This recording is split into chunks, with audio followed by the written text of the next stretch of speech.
गांधारी ने कैसे दिया 100 पुत्रों को जन्म, 100 कौरवों के जन्म की अद्भुत कहानी। महाभारत से जुड़ी कई ऐसी कथा सुनने को मिलती है जो आपकी और हमारी समझ से परे है। ऐसी ही एक कथा 100 कौरव के जन्म से संबंधित है। आपको ये सुनकर तो आश्चर्य होता होगा कि आखिरकार गांधारी ने एक साथ 100 कौरवों को कैसे जन्म दिया था। इससे जुड़ी सच्चाई कम ही लोगों को पता होगी, लेकिन आज आपको इस रहस्य के पीछे की सच्चाई पता चल जाएगी। कौरवों के जन्म का रहस्य। आपको बता दें कि गांधारी के गर्भ से 100 कौरवों का जन्म कोई दैवीय चमत्कार नहीं, बल्कि एक ऐसी घटना है जो भारत के प्राचीन रहस्यमय विज्ञान का उदाहरण है।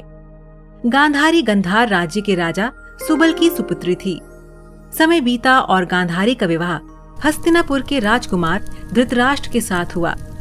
चूंकि धृतराष्ट्र जन्म से ही अंधे थे, इसीलिए गांधारी ने भी आजीवन आंखों पे पट्टी बांधने का फैसला किया और आंखें होते हुए भी नेत्रहीन बन के रहने लगी।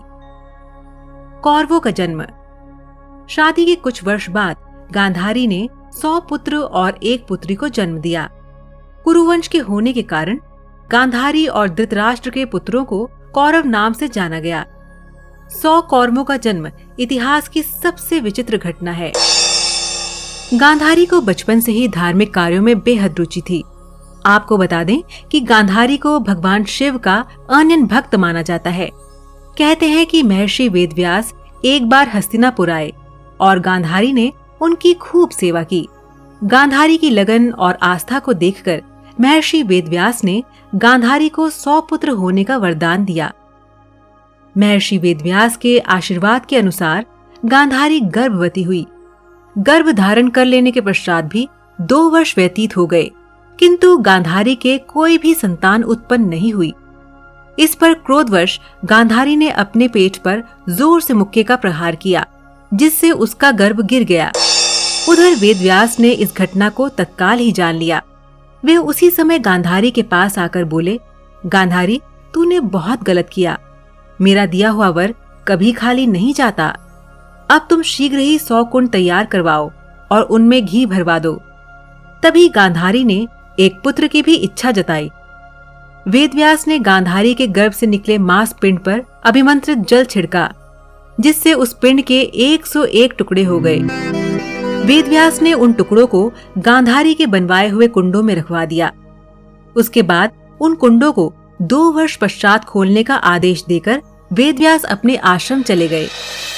2 वर्ष पूरे हो गए और फिर गांधारी ने सारे कुंड खोले। सबसे पहले कुंड से दुर्योधन का जन्म हुआ। बाकी कुंडों से 99 पुत्र और एक पुत्री का जन्म हुआ। गांधारी की पुत्री का नाम दुशाला था।